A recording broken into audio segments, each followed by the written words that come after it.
Бажаю здоров'я. Дуже багато розповідають про дрони камікадзе, які на радіочастотах та на оптоволокні. На радіочастотах я вам вже показував, то сьогодні нам розкажуть, що таке дрон на оптоволокні. То поїхали.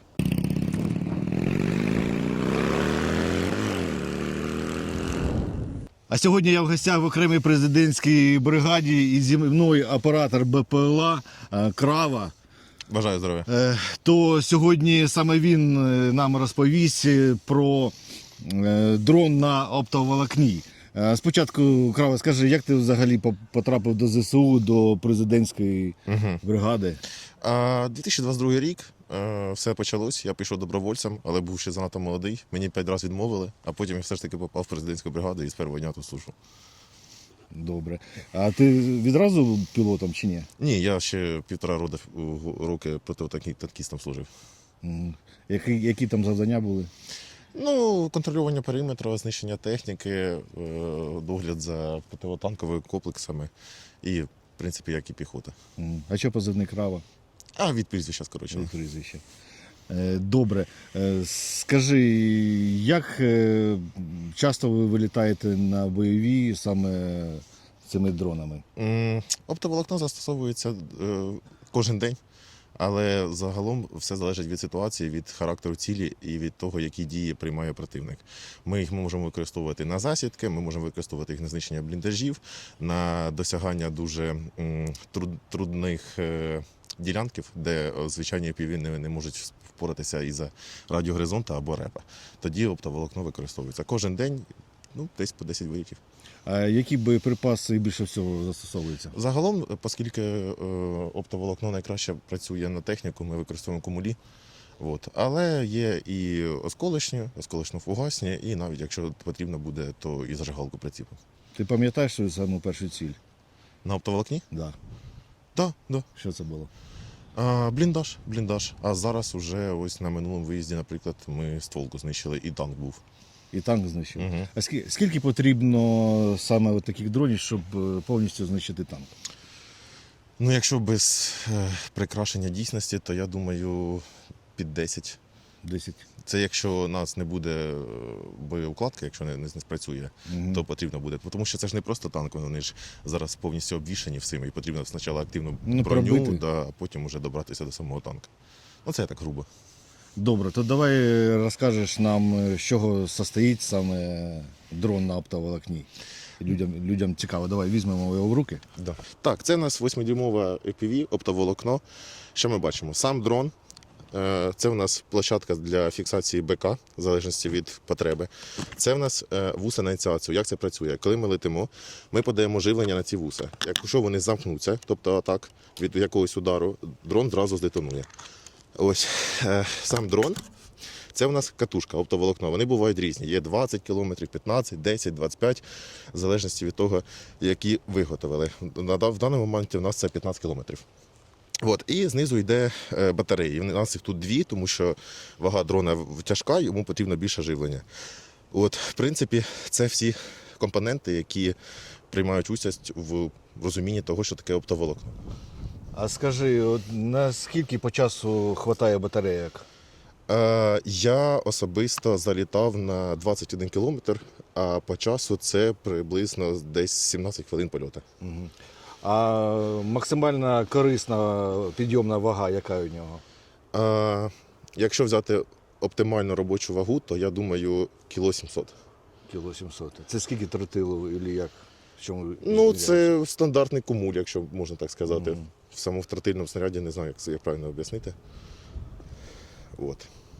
А скажи, ти літав і на радіо? Так, я літав, і я в більшості своєму літав на звичайних FPV, а потім, коли з'явилася ця технологія, ми пересіли, тобто ще і на ній почали літати.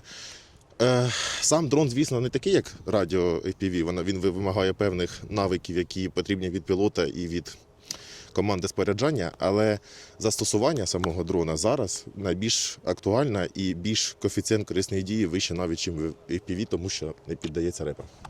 А скажи, які мінуси? Мінуси насправді в цього дрона є лише в плані роботи з ним пілотом, тому що він складний в управлінні, він не такий маневрений, не такий швидкий, з ним потрібно дуже тендітно, обережно і стримано поводитись. А скільки часу, якщо порівнювати з радіодроном і на оптоволокні, скільки часу потрібно, щоб він взлетів? Підготовка? Споряджання дрона? Так.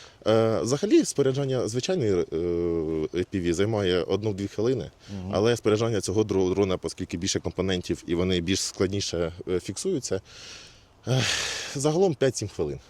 Від початку команди і до повністю вильоту. Це якщо він не зібраний, але ми можемо його зарані підготувати і буде швидкий вильот.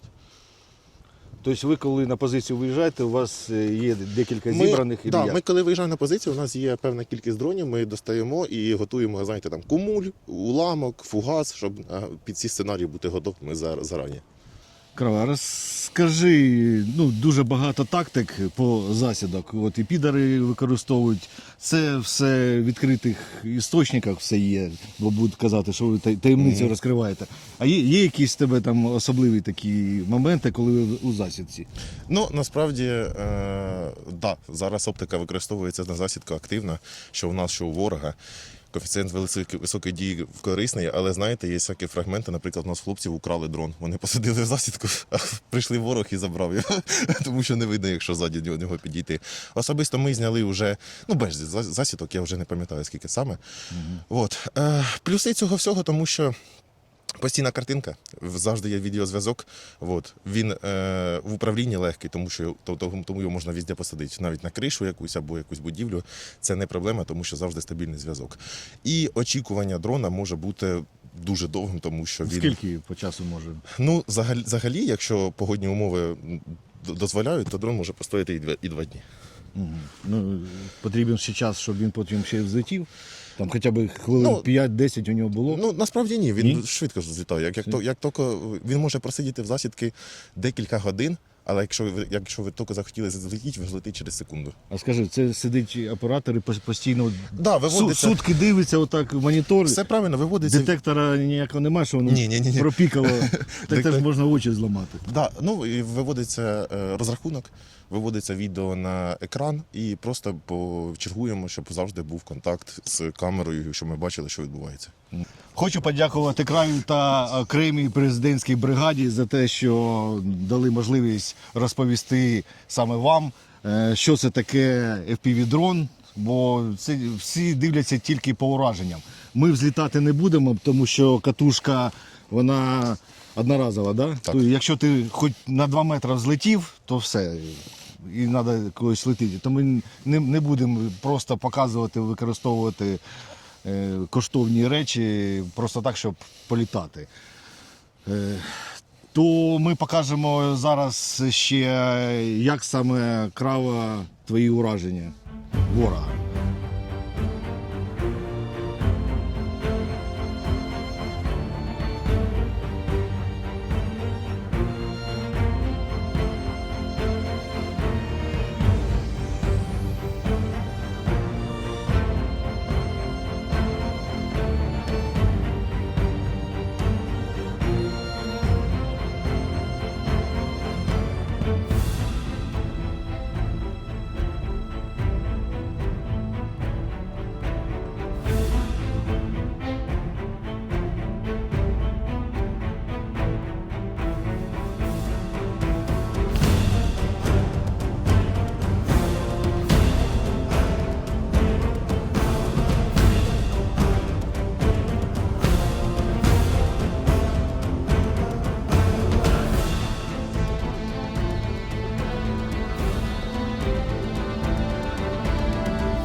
А ми продовжуємо боронити нашу країну, і ми обов'язково переможемо, бо ми непереможні. Слава Україні! Слава ЗСУ! А Путін – Гандон!